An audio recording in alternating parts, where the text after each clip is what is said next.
Donald Trump is scared because he knows that his campaign has been in a state of utter collapse and calamity since Kamala Harris entered this race.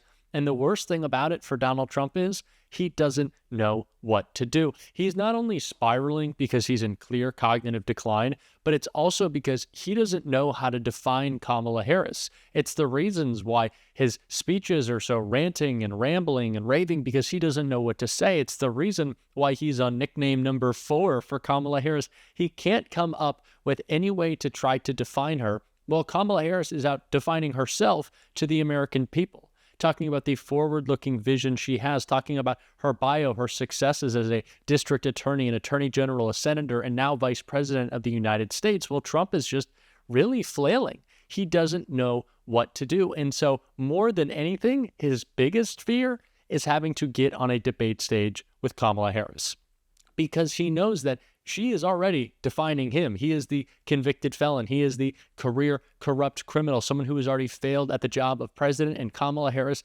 has the experience and the record of success to go out and do the job, and we know that. But what does Donald Trump have? Nothing to say except for maybe some diatribes about Hannibal Lecter and sharks and I don't know, electrocution. And so that's why we're seeing Donald Trump try to get out of this debate. And the fear really came out when he was pressed by a reporter about why he's trying to get out of this debate, why he's so scared. And Donald Trump really just unraveled because we know that he is terrified. But before we get into all of that, I'm going to quickly check out the post that Donald Trump made on Truth Social last night that is sparking all this controversy. And before we read that, if I could quickly ask you to leave a like on this video and hit that subscribe button. It really goes a long way in supporting this channel. Now let's get into what Donald Trump had to say on Truth Social. I watched ABC Fake News this morning, both lightweight reporter Jonathan Karl's ridiculous and biased interview of Tom Cotton and their so-called panel of Trump haters, and I asked, why would I do the debate against Kamala Harris on this network? Clearly, Donald Trump is flailing, he's spiraling, he's scared, he's trying to come up with an excuse to get out of this debate. And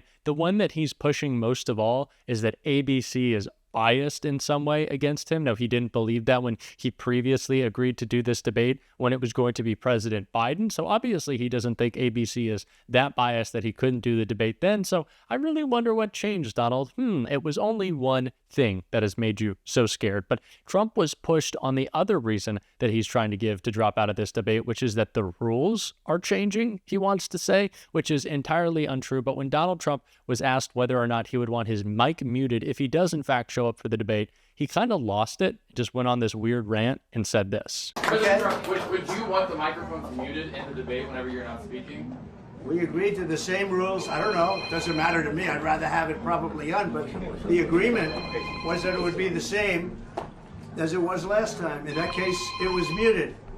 I didn't like it the last time, but it worked out fine. I mean, ask Biden how it worked out. It was fine. And I think it should be the same. We agreed to the same rules. Same rules and same specifications. And I think that's probably what it should be.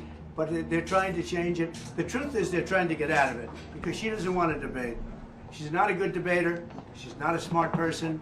She doesn't want to debate. When Donald Trump gets backed into a corner, and we've seen it a million times, his only answer, the only thing that he can do is accuse the other side of what is true about him. So Trump really has no way to answer this question. He says, sure, I'd want the mic muted. Well, maybe I don't. I don't know. I didn't like it last time, but last time it was good, but it's not, but it's bad, and ABC is biased, and it's Kamala Harris who doesn't want to debate me.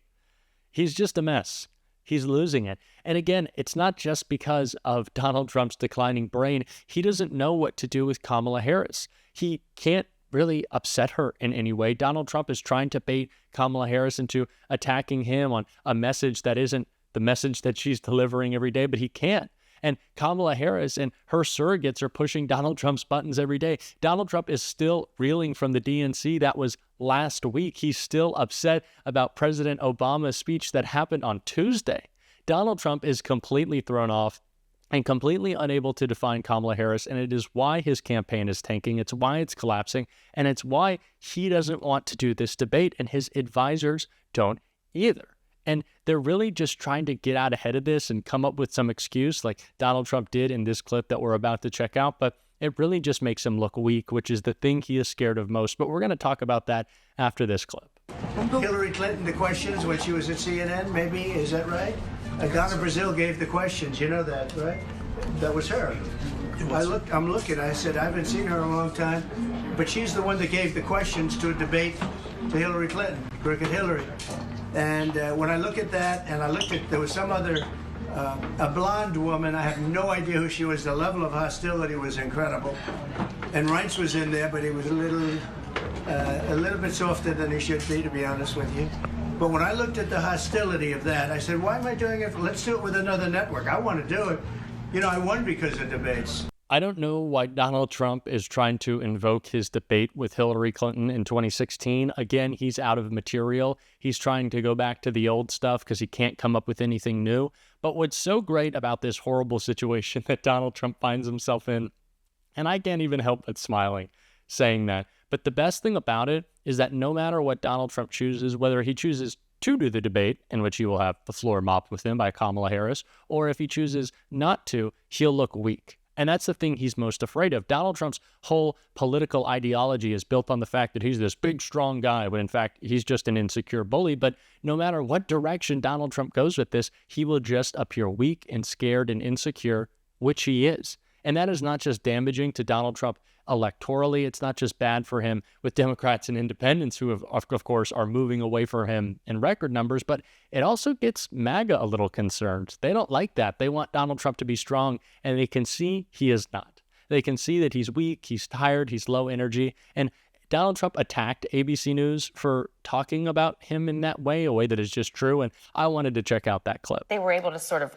rechange everything and make Donald Trump look like the incumbent, I think, is really effective here. And I also would say another thing about, how impactful this DNC was last week. Just look at Donald Trump in the past few days. I mean, this notion of him trying to make up with Brian Kemp, the popular governor of Georgia, who he was blasting just the other day, saying things like, I'm going to be great for women and for reproductive rights. I'm a great leader on IVF.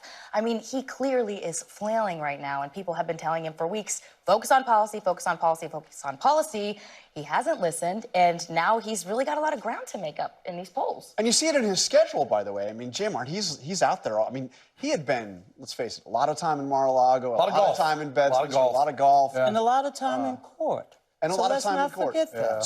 So I mean, he's out there now. But let's be. But look what he's saying when he gets out. Let's be brutally honest. If you took a survey of the Republican caucus on Capitol Hill and said, would you prefer Donald Trump to play golf the rest of the campaign and let his campaign drive the messaging, or have Donald Trump do events? We all know which they prefer. He's at political health risk to himself when he travels and does events.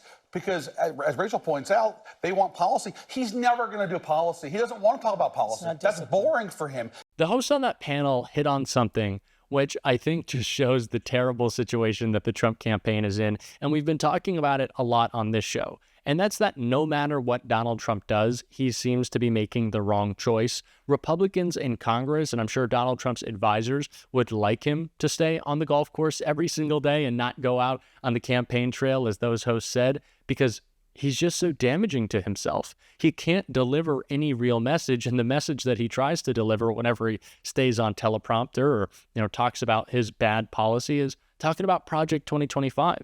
Something that is deeply unpopular. And so there's really nothing Donald Trump can do, because when he stays home at his golf course, he is mocked for how low energy he is. And so there's really no answer for Donald Trump except for him to continue to lose his mind in a very publicly humiliating way, which sure makes me happy. But it is not just Donald Trump who is doing the job of humiliating himself for himself.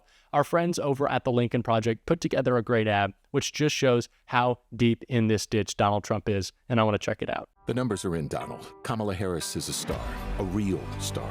Her TV ratings bigger than yours by a lot. Her polls rising. Yours, limp. She's winning, Donald. She's better than you on TV, smarter, more charisma, a better speaker, more patriotic, more American, stronger. Even Fox News is hanging up on your crazy calls. Mr. President, thank you so very much, sir. You've lost it, Donald, and you're about to lose everything. It's not only that Donald Trump is losing, he's losing in the metrics that matter most to him, which feels insignificant sometimes, maybe, when we're talking about crowd size or ratings. You may say it doesn't really win elections, but what it does do, for sure, is upsets Donald Trump. It really flips that switch in his head that makes him unravel and lose it and get angry and get vengeful. And it's the part of Donald Trump, while there are lots of them that voters hate most, but that's the part that voters hate the most. And so if we can trigger Donald Trump into doing that, into being the worst version of himself, it is always good. So we're going to keep talking about how the things that Donald Trump cares most about, his crowd size, his ratings, his enthusiasm, how Kamala Harris is beating the brakes off of him in all of those metrics. And we're going to keep talking about the Kamala Harris campaign every single day on this show. And if you want to support that, you can click that subscribe button. You can leave a like on this video. If you stuck around to the end, you can drop a blue heart in the comments. And if you want to go another step further in supporting this show, you can hit that join button, become a monthly member. The support really goes a long way as a college student. It means the world to me. And until next time, I'll see you soon.